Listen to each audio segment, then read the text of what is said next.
All right, welcome to this next video. Again, this is Ryan Groth with Follow Up Power, sales enablement platform for the construction industry. Last video, we talked about goals and how the very best companies in the construction industry that I've sat and spent time with have goals. They have behavior goals, proposal goals, and sales goals, all based on individual achievement. So this very next video, super important. Something that the very best are able to do is able to predict the future. So predicting revenue is the dream for everybody, right? But it's difficult, it can be. So I'm gonna make it super easy. I'm gonna break it down and show you how the very best do it. The worst ones, they just are hoping. They call it quote and hope. And they're just driving with a lot of fog in the window and they're just hoping that things work out. But the very best are able to tell the future, and here is how they do it. First thing that they do is they track and measure what we call the pipeline. So pipeline is huge. Right here, pipeline. What is that? Well, it's the number of dollars and the number of bids on the street at once. That's what pipeline is. Now, the ones that I've seen don't do a great job forecasting and really hitting their numbers is something that's called probability-based pipeline management. Now, the difference between the best and the probability is they do timeline versus probability.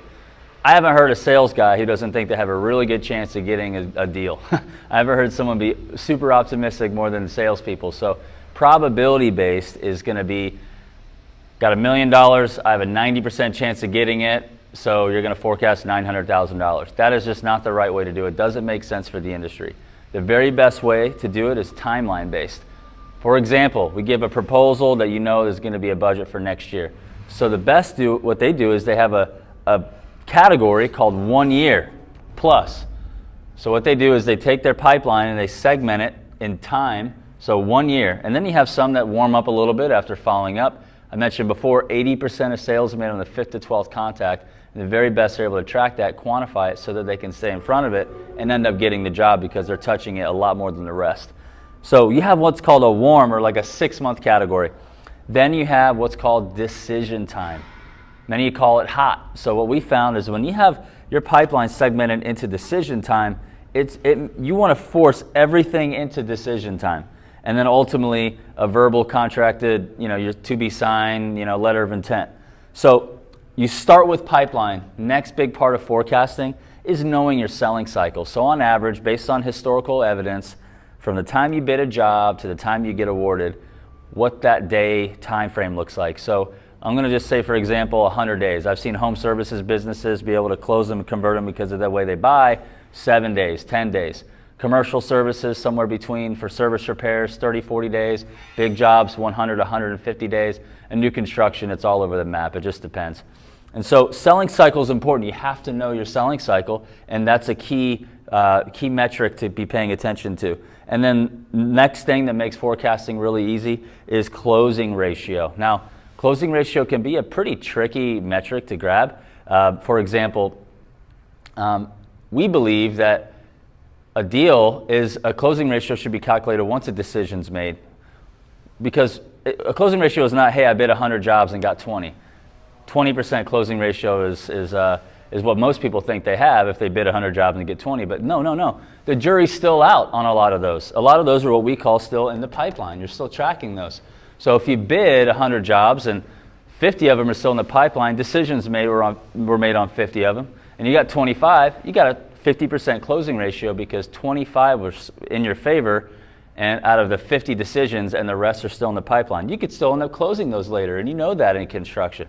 That's what the best companies are doing. They're really tracking their closing ratio based on a historical time frame. So a year is typically best, and they know what their closing ratio is to the dollar and to the touch based on decisions that were made. And so, for example, a forecast looks just like this. Let's pretend you have 10 million in what's called decision time or hot. All right, your selling cycle is 100 days. Okay, so you have a 100-day selling cycle. 100 days.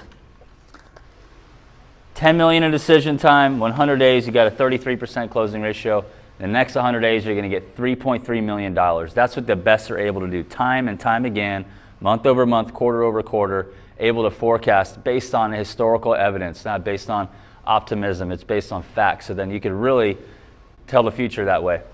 Lastly, way to finish out meetings in your sales meeting and forecasting is, what does this week's schedule look like and what does the month end look like? What events are coming up? What meetings do you have coming up? what do we need help with? What can one relationship support the other in the team sales meeting? And then what's the forecast? So John, Eric, Mike, what are you going to close at the end of the month?